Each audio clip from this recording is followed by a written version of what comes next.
विधान परिषदेचं कामकाज सुरू असताना भाजपचे आमदार प्रसाद लाड यांना शॉक लागलाय। विधान परिषदेत बोलण्यासाठी त्यांच्या बाकावर उभे राहताच 2-3 वेळा शॉक लागल्याचं प्रसाद लाड यांनी सभागृहात सांगितलं।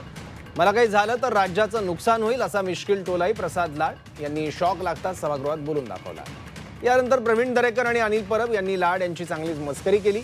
सभापती राम शिंदेंनीही तुम्ही सभागृहाचे लाड आहात, तुम्हाला काही होऊ देणार नाही असं म्हटलं। त्यामुळे सभागृहात एकच हशा पिकला।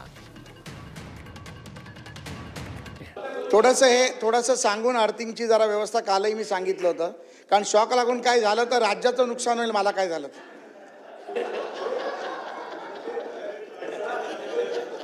त्याची पूर्ण खबरदारी घेण्याचं नियोजन आहे आमचं। काही अशी हानी होणार नाही याची काळजी घेतोय आम्ही।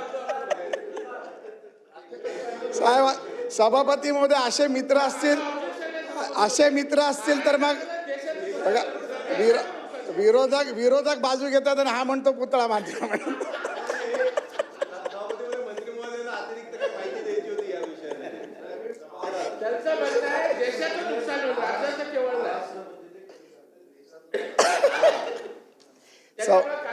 सभापती महोदय